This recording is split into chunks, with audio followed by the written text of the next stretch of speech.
So mga kapatid, mag-umpisa na ulit tayo sa ating panibagong preview. At ang schedule natin ngayon ay week 29, day 2. Amen. So week 29, day 2. At babasahin ko uli yung pinaka-topic natin o title natin for this week. The cause of our blamelessness in holiness and the cause of our complete sanctification in our spirit, soul, and body. Okay, so magbabasa na ako ng mga Bible verses natin. Ezekiel 36:26-27. I will also give you a new heart, and a new spirit I will put within you. And I will take away the heart of stone out of your flesh, and I will give you a heart of flesh, and I will put my spirit within you and cause you to walk in my statutes and my ordinances you shall keep and do. So ito ay propesya na binanggit sa atin sa aklat ng Ezekiel, na mapapansin ninyo, karamihan sa mga bagay-bagay na binanggit dito ay ang ating puso. Na ninanais ng Panginoon na baguhin ito, palitan ito. Gawin itong puso ng pusong laman, hindi pusong bato. Ang ibig sabihin ng pusong bato ay matigas na puso. So, hindi maganda sa Kristiyano ang matigas na puso. Kailangan ang puso natin ay napalambot. Amen. At binanggit din sa atin ang pagbibigay ng isang bagong espiritu. Pagkatapos niya, binanggit niya na ilalagay niya ang kanyang espiritu sa loob natin. Ito mga salitang ito ay mga propesiya na tinupad niya sa panahon ng bagong tipan. So, Psalm 57:7. My heart is steadfast. O God, my heart is steadfast. I will sing, indeed, I will sing psalms. Maganda to. Ang kanyang puso ay steadfast, matatag. Pag sinabi mong matatag, hindi na napapabago, hindi pabago-bago. Hindi pabago-bago. Dapat ang puso natin ay steadfast. Hindi siya pabago-bago.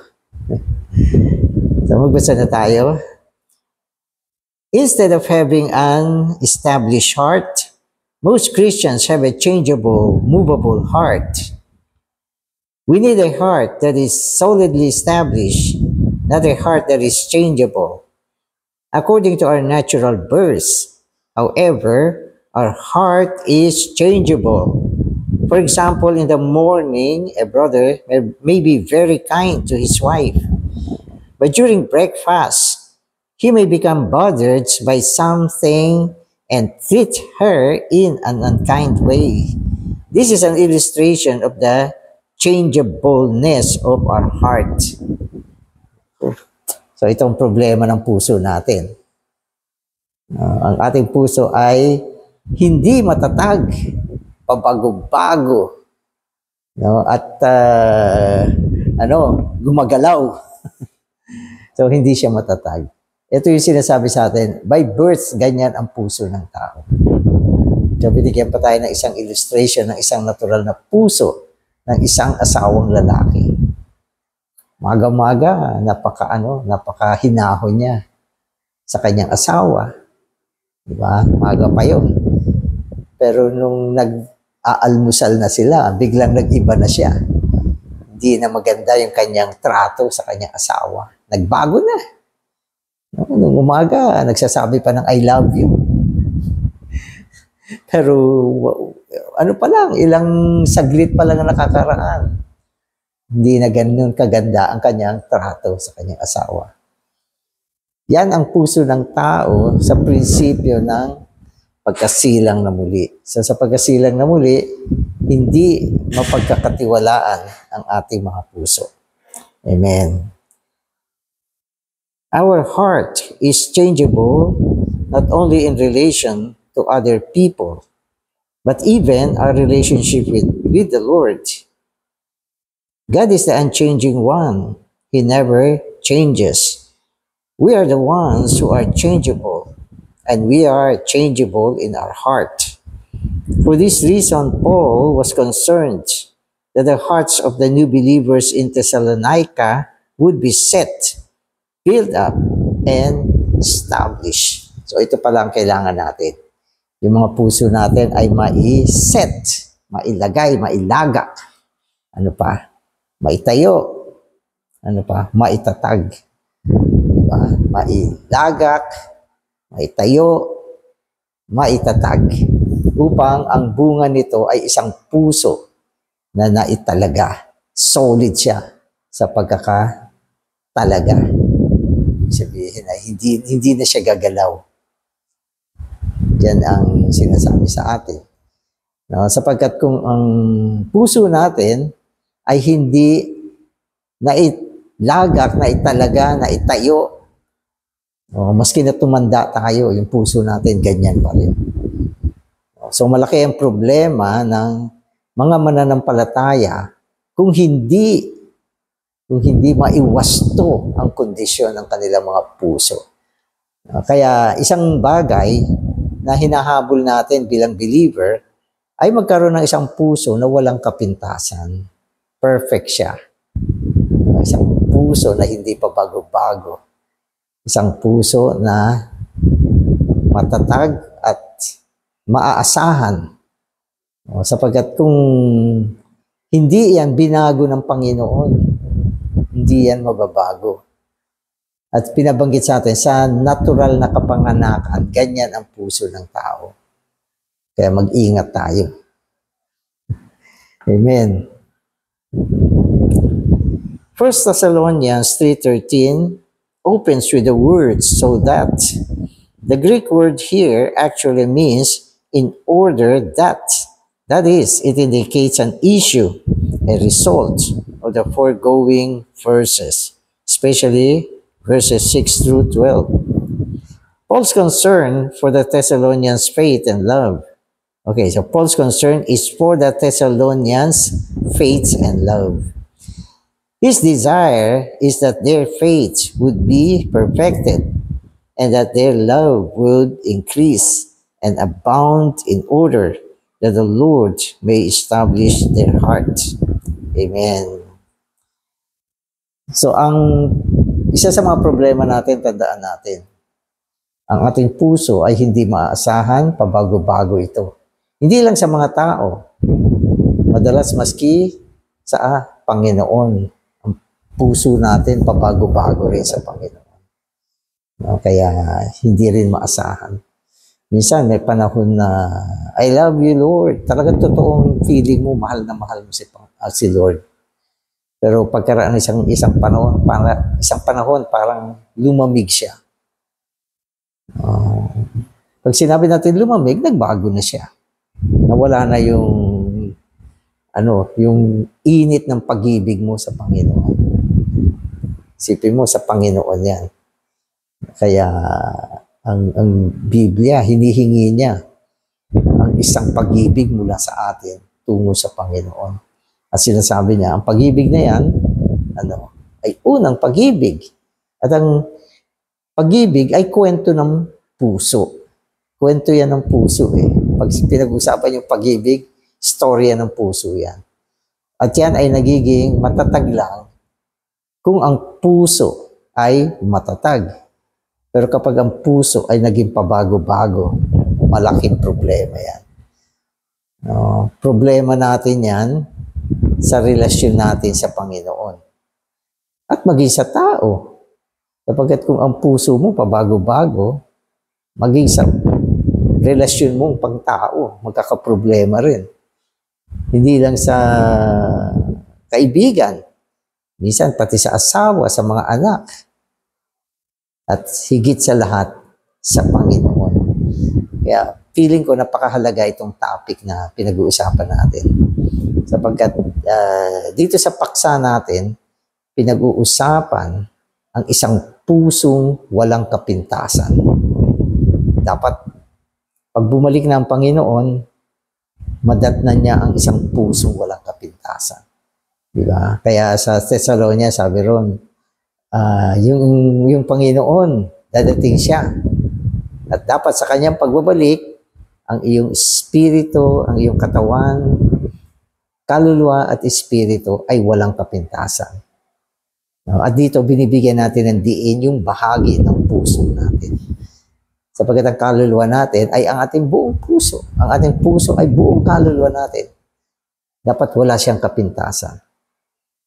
Sapagkat kung ang puso mo may problema, pwede natin sabihin, buong katauhan natin magkakaproblema. Kasi sinasabi sa atin, ang tao ay ang kanyang kaluluwa. At ang kanyang kaluluwa ay ang kanyang puso. So, kung may problema ang kanyang puso, buong kaluluwa niya may problema. At yan ay magkakaroon ng kapintasan. Ang ibig sabihin, hindi siya perfect pagbalik ng Panginoon. Kaya, matuto tayo mula dito. As human beings, we all are changeable. Simply because we grow older does not mean that there is a basic change in our nature. For example, a piece of glass may be very fragile. After 50 years, the glass will still be fragile. Age will not make it any stronger. The same is true in human life. I urge you, especially those who are not young, not to have any confidence in your heart, because our heart changes so easily, it is not at all trustworthy. So, tama naman. Yung panahon, hindi naman niya kayang baguhin ang puso ng tao. Sa ano lang yan, sa mga pelikula niyo lang makikita yan. Yung tao nagbago. Pero pelikula lang yan. Pero sa totoong buhay, hindi ibig sabihin na tumanda na yung tao na paganda na yung puso niya. Hindi. Inihambing yan sa katulad sa salamin. Ang salamin ay babasagin. So, pagkaraan ng 50 years, salamin pa rin siya na babasagin. Ganun. So, ang tao, ganyan din. Kapag ang Diyos hindi ka binago, pagtanda mo, ganyan ka pa rin. Walang pagbabago. Nakakita ako ng matatanda sa mundo na ang kanilang puso ay hindi ka nais-nais. Hindi ka nais-nais. Hindi matatag. Hindi matatag. Kumisan, ito yung sinasabi niya na gagawin niya. Pagkaraan ng ilang araw, iba na yung kanyang gusto. Kaya yung puso ng tao, ano yan? Hindi mapagkakatiwalaan. So, yan. Maganda itong topic na to. Tungkol sa puso. Amen. Kaya sabi niya, dahil ang puso natin ay, yun nga, pabago-bago, hindi siya mapagkakatiwalaan. Hindi siya mapagkakatiwalaan. Huwag kang magtiwala ng gusto sa tao. Lalo na yung mga bagay na may relasyon sa kanyang puso. Huwag kang masyado magtiwala. Mahirap makahanap ng taong matatag ang kanyang puso. Walang pagbabago. Sa ano lang yan, sa pelikula lang merong ganyan. At hindi naman totoo yan. Amen. In my ministry, si Brother Lito, in my ministry, I have met thousands of people. Thousands, ha? Ganyan kadaming tao ang come and go sa buhay ni Brother Lee, sa kanyang ministeryo. Siyempre, pwede natin sabihin, karamihan dyan ay mga Christian, yung mga libu-libong tao na yan na kanyang naka-encounter. Time after time, I have seen someone have a change of heart.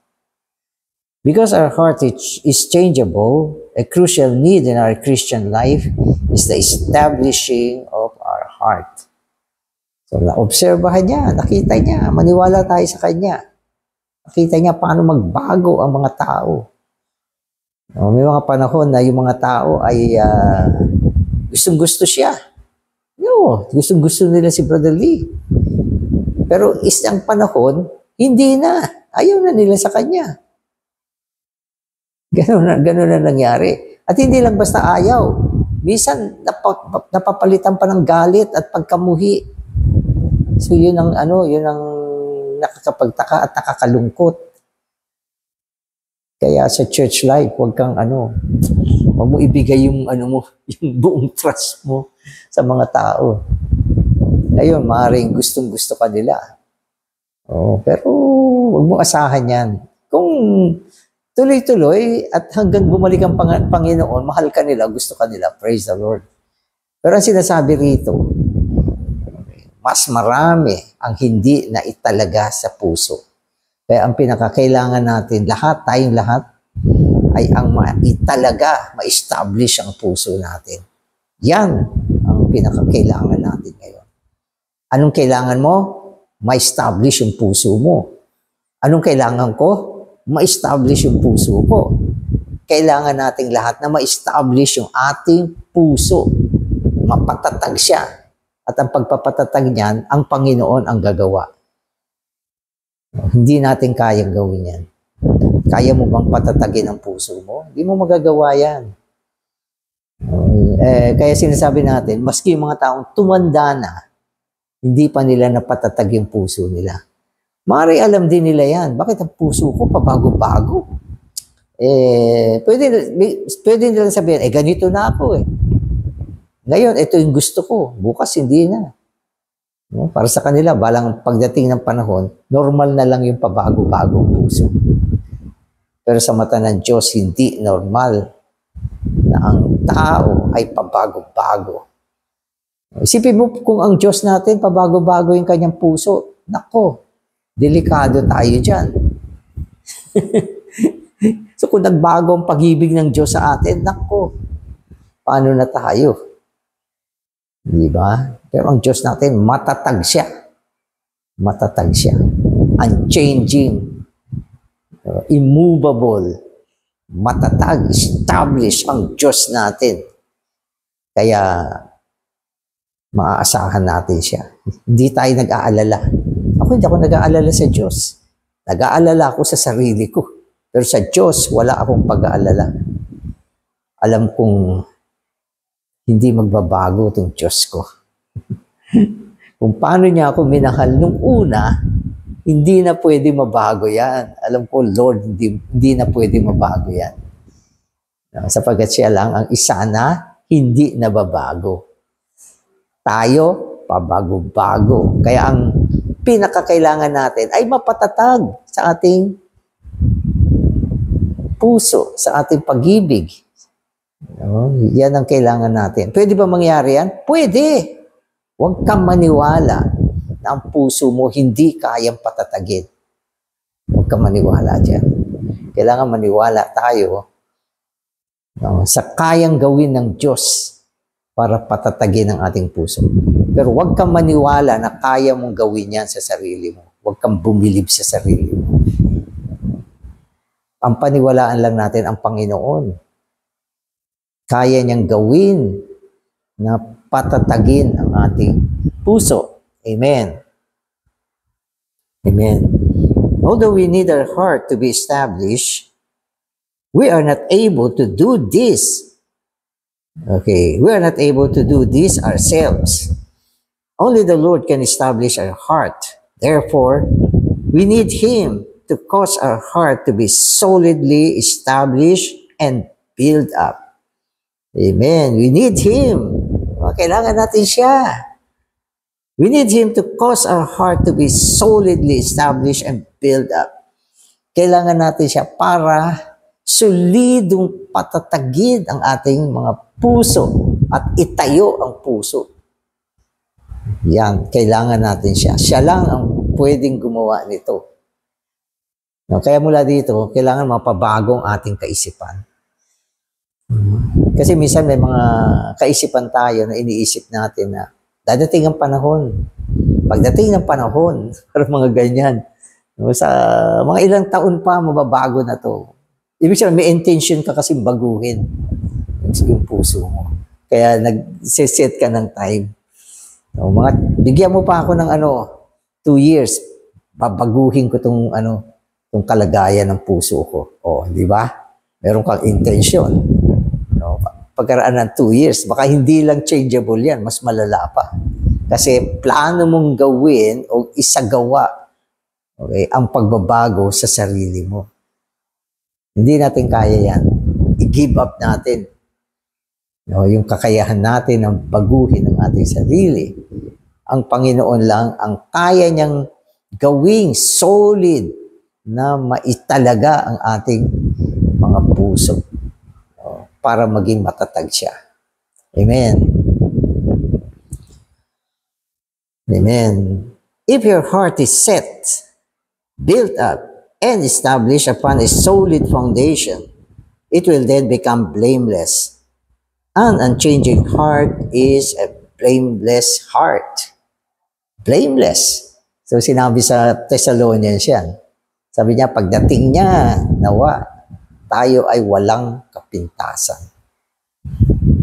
Ang ibig sabihin na walang kapintasan, perfect. Perfect siya. Tinignan mo.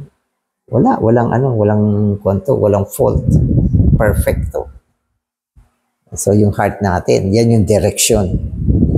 Gagawin ng Panginoon na set, okay, ang ating puso, i-build ang ating puso at establish.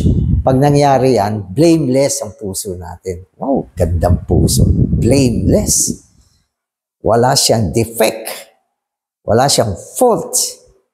No? At ang puso na blameless ay yung heart na na-establish. At yung heart na na-establish, yun yung heart na hindi pabago-bago. Amen. Amen. Sometimes we criticize others for being changeable when we ourselves are also changeable. Ginagawa mo ba yan? Ay, si brother, pabago-bago. Ay, si sister, pabago-bago. Oo, yung wife ko, yung husband ko, naku, ang husband ko, pabago-bago. Ikaw, pabago-bago rin ba? Oo, brother, pati ako. Kaya lahat tayo pabago-bago. So, yun yung nangyayari. Okay. Amen.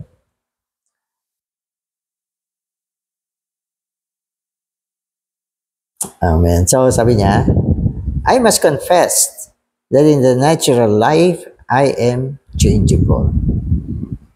So, sa natural na buhay natin, wala tayong pag-asa. Wala tayong pag-asang mabago yan. Amen. Further, most of the changes I am referring to are negative. Years ago, I recorded certain things in my diary. For instance, a record of how I had dealt with a particular matter thoroughly before the Lord. But years later, I dare not read what I have written, for even after writing such a record, I experienced some change. So, ano ito experience? So, ang nangyari siguro, meron isang bagay na hindi niya gusto sa buhay niya na pabago-bago. Kuminsan, kasi sabi niya, yung mga pabago-bago ritong bagay na binabanggit natin ay mga negative. Negative siya. Hindi siya positive. Yung mga positive changes is good. Pero yung mga negative change is bad. Hindi maganda. So, ang example nito, ganito. Halimbawa, dati hindi ka nagbabasa ng Biblia. Wala kang puso para sa salita ng Panginoon. So, yan yung sitwasyon mo. Pero ang Panginoon, pinatatag ka na bago yung puso mo. Minahal mo yung salita ng Panginoon. So, merong pagbabago sa puso mo na nanggaling sa Diyos. So, itong pagbabagong ito, positive siya. Positive siya. Yan ay mabuting pagbabago. Hindi yan ang pagbabago-bago na tinatalakay natin. Ang pagbabago na binabanggit natin dito ay mula sa positive, nagbago siya, naging negative. So, yun yung ibig natin sabihin dito. Nagbago na. Halimbawa, nung una ka naligtas, nagkaroon ka ng puso sa Panginoon, nag-o-offer ka materially. Kada dating ng sweldo mo, i-set aside mo yung isang portion, mahal mo ang Panginoon, mahal mo ang kanyang gawain, no, meron kang puso na mag-alay, ginagawa mo yan. Pero pagdating na isang panahon, parang wag muna, may needs ako ngayon eh. Lord, pass muna ako. Kailangan ko ng pera ngayon. No? At dahil ginawa mo yan, ang sumunod, humina na yung ganong klaseng kagustuhan ng puso mo na maghandog ng regular. Nagbago ka na. So, changeable yung ganon. Nagbago na yung puso mo. No, nung una, hindi. Faithful ka. Mahal mo ang Panginoon, mahal mo ang kanyang gawain. At ang salapi, hindi mo masyadong minamahal. No, kaya, madali ka nakakapagbigay. Pero binago ka ng panahon. From positive to negative. Amen. So, maaaring ako, nakita ko din yan. Nakita ko rin ang, hindi naman yung mga bagay ng pananalapi o pag-o-offer. Kasi sikreto naman yan eh. Kung nagbago ka dyan, ikaw lang ang nakakaalam yan. Wala nakakaalam sa church.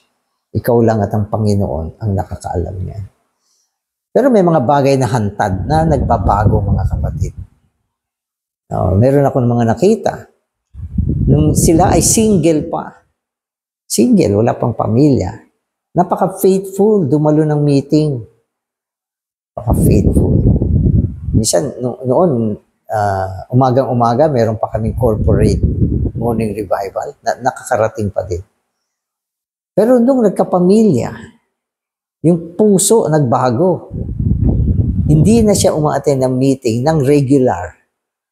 Kung hindi pa ano-ano na lang. Minsan, pupunta, minsan wala. Pupunta, wala. At hindi na rin katulad ng dati, pag nasa meeting, masigla ang kanyang pag-function. Nare-release yung kanyang spirit, nagpo-propesya, nananalangin, nagpupuri sa Panginoon. So, nabawasan yung kanyang pagpupulong. Wala na siya sa life study, sa prayer meeting. At may mga panahon na pati sa Lord's table, nawawala na. Na bago? No? Hindi ibig sabihin na bago yung status niya. Mula sa single, naging may asawa na siya. That's normal. Mabago yung status mo. Pero dapat yung puso mo, hindi na bago. Hindi siya na bago. Kaya sinasabi ko, hindi dahilan ang pagpapamilya para hindi ka na maglingkod sa Panginoon. Hindi dahilan ang trabaho para hindi ka na mag-meeting. Hindi dahilan ang pagkakaroon ng mga anak para hindi ka na maglingkod sa Panginoon. Hindi dahilan lahat yan. Kaya nangyayari yung ganyan, ang puso natin ang nagbago. Maniwala kayo sa akin. Maniwala kayo. Sapagkat pag ang puso natin ay steadfast siya, walang makakapigil sa'yo. Walang makakapigil. Perhaps, mapipigilan ka lang kung talagang nagkasakit ka, hindi ka na makagalaw, hindi ka na makalakad. Hindi mo na talaga kaya pumunta. Pero hanggat kaya mo, walang makakapigil sa'yo kung ang puso mo ay matatag at hindi pabago-bago. Amen. So, kaya kailangan patatagin ng Panginoon ang puso natin. So, meron mga kapatid, nag-consecrate, magsaserve ng full-time. Full-time, Panginoon. Full-time ako. Hindi ako gagawa ng iba. Full-time, Panginoon. At ina-announce pa minsan sa mga pagpupulong, full-time po kami, tinawag kami ng Panginoon. Pero isang araw, nawala sa full-time. So, ano nagbago? Hindi ang Panginoon.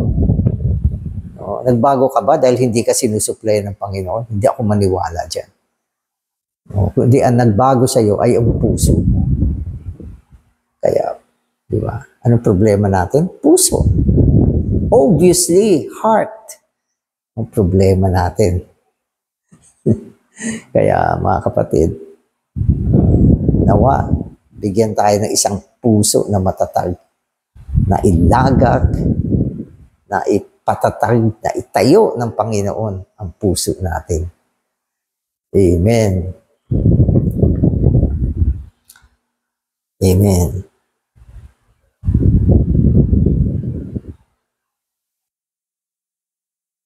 Amen. So yung kanina, yung example na binanggit dito, sinulat pa niya yung changes niya sa diary niya. Mula sa araw na ito, pinago na ako ng Panginoon. Hindi ko nababalikan itong mga bagay na ito. It's on the record. It's on the record. Kasi pag ni-record mo na, dapat matatag na yan. Pero although na-i-record niya yan, at nagkaroon ng isang time ng pagbabago, pero bumalik uli. Kaya ayaw na niyang basahin kung ano yung sinulat niya doon. So, personal experience naman to. So, hindi naman lahat ganyan. Amen. Amen. We need to realize and admit that our heart is changeable. Therefore, we need to receive the mercy and grace from the Lord, that we may give Him the permission to establish our heart. He is waiting for our permission before He works within us to do the establishing. When our heart has been established, it will become blameless. So yan pala yung isa sa mga condition. Gusto mo bang baguhin ng Panginoon ang puso mo? Kailangan bigyan mo siya ng permiso. Sige, Panginoon, eto, baguhin mo ang puso ko. Maganda yun. Kung minsan, hindi siya makagawa kasi wala naman siyang permiso na baguhin ang puso mo. Tandaan natin, nang nilikha tayo ng Diyos, binigyan niya tayo ng free will. Gumusto, umayaw, pumayag, hindi pumayag. Magpaubaya at hindi magpaubaya. Lahat yan nasa atin yan. Upang mabago ng Diyos ang puso mo, kailangan gusto mo rin. Hindi ka satisfied sa klase ng puso na meron ka. Gusto mo na ang Panginoon gumawa sa iyo. Panginoon, gumawa ka. Payag ako. Ibibigay ko ang aking sarili sa iyo. Kaya yung consecration, ang ibig sabihin ng consecration, mga kapatid, ang pag-aalay ng sarili ay ang pagbibigay ng sarili sa Panginoon na kung saan binuksan mo ito at pinayagan mo siyang gumawa sa loob natin. Para bang yung sinasabi ni Paul na work out your own salvation. Ibig sabihin, payag ka na isagawa yung kaligtasan mo. Then sinabi niya, for it is God who operates in you. Na dapat yung kagustuhan mo, umabot siya sa isang punto na payag ka na ang Diyos ang gumawa sa buhay mo. Amen. Ibigay mo yung sarili mo. Ipaubaya mo siya. Hindi ko kaya itong puso ko na baguhin. Panginoon, ikaw ang magbago dito. Tigmakan mo ito. Sapagkat sa buong sansinukob, ang puso lang ng Diyos ang hindi nagbabago. Itigmak mo ang sarili mo sa akin. Maging ang pag-ibig ko, hindi natural. Dapat ito ay ang pag-ibig ng Diyos. Hindi siya mababago. Hindi siya mababago. Supalit kung nananatili tayo na kontento na tayo sa kalagayan natin, hindi rin tayo mababago.